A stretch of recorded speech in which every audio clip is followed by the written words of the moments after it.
Okay, you might notice today that we have two poems that we're going to be sharing together. One is called Love That Cat, and the other one is called Cat Smile. In Love That Cat, we are going to look for two specific things with this poem: sensory details and alliteration. So our learning target is I can list sensory details and alliteration.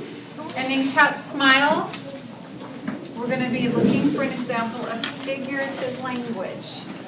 We read Dharma by Billy Collins, and then we read Dog and Bed that was written by an 8th grade boy. These two poems are also written by students as well. So these are not adult authors, these are kid authors that we're going to look at today.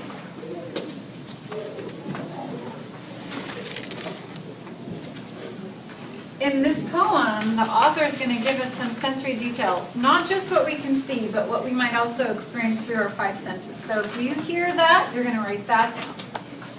And I also wanted you to review this. We haven't talked about this for a long time. In this poem, the author uses alliteration. If you know what alliteration is, could you turn to someone sitting next to you and whisper it to them? Alliteration. Okay, good. I'm hearing some people that are saying what it is, and some people are not too sure. Brendan, I saw your hand kind of shooting up there right away. Do you want to tell the class what alliteration is? Yeah, alliteration is like when it's like a sentence or something like that, but most of the words start with the same letter. It's the repetition of a sound. You're going to hear that sound at the beginnings of the word. So that's what we're looking for in this poem. This author uses alliteration. Okay, here we go. Follow along. Love That Cat. Remember, it's written by someone in middle school, so close to your age. Velvet black fur curls up in the corner of a creamy couch. White-tipped paws stretch past white-tipped whiskers.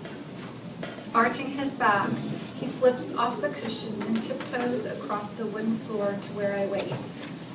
Glowing eyes stare into mine before he leaps to my chest, hinting until I stroke his soft coat. He purrs his love for me. I pet my love for him. In that poem, I can definitely tell where there's some sensory image, some alliteration going on. I'm even getting a tone, a sense of the mood of that poem, which we didn't put up here. We might talk about when we're all done. I'm going to give you guys a couple minutes now to write some lines that you can pull from the poem, looking for sensory detail and alliteration. So take a couple minutes and write down what you can get.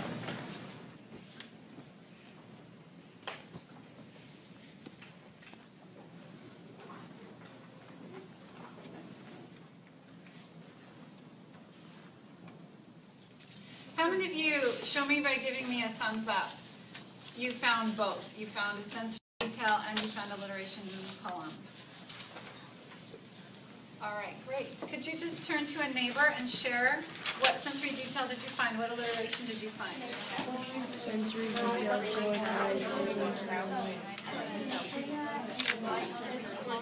What did you find?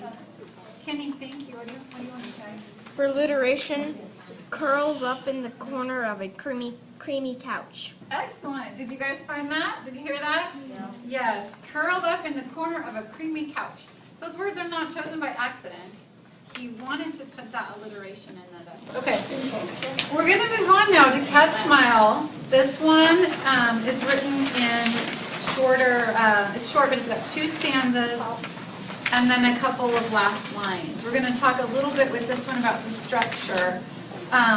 We're looking for an example of figurative language. So you guys know we've been talking in the last couple of poems about simile, metaphor, and personification. We look for ways that authors compare things that are very different to give an image. This has some figurative language in it, but it's used a little bit different. It's a little bit tricky. I'm going to see if you guys can find it. So our target for this one is to find an example of figurative language. Okay?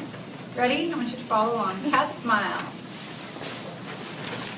My mood is not good. Tired, frustrated, angry. The day has been hard and saddening, littered with bad luck and shame. I collapse on the couch with a sigh beside my sleeping cat. She wakes, yawns, stares at me expectantly. I scratch her ears. She she smiles with pleasure. The cloud that has hung over me drifts away. I want you to take a couple minutes and look for where you think there's some figurative language being used. Where one thing is standing in for something that it's really not. It's kind of used to create an image. See if you can find that. Write it down if you can find it.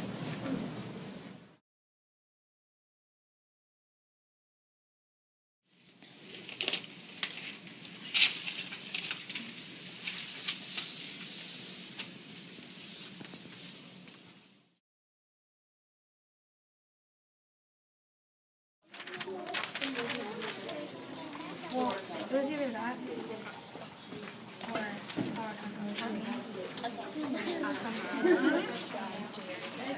Okay.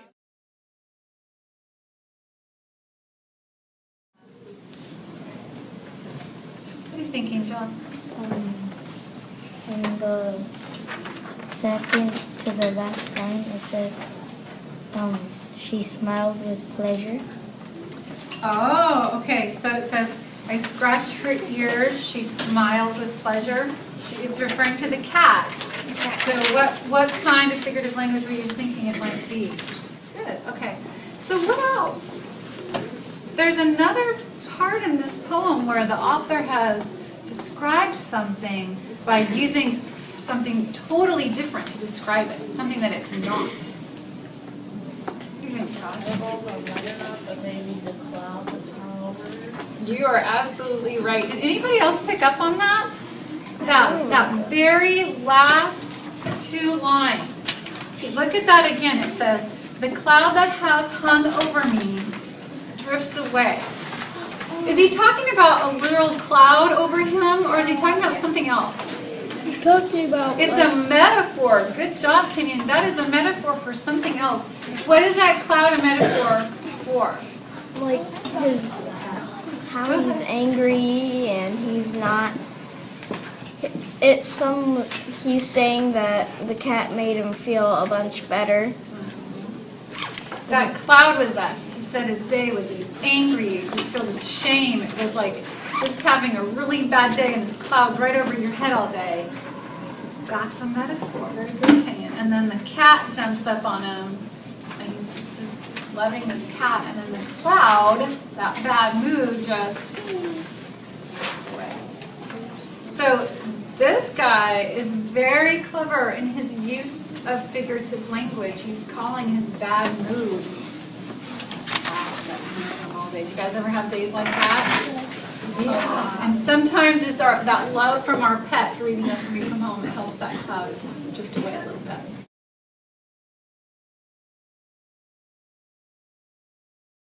Okay, so we looked at the way authors use sensory details to give imagery, how alliteration can help with the way things sound, because poetry is meant to be spoken. We want to hear it.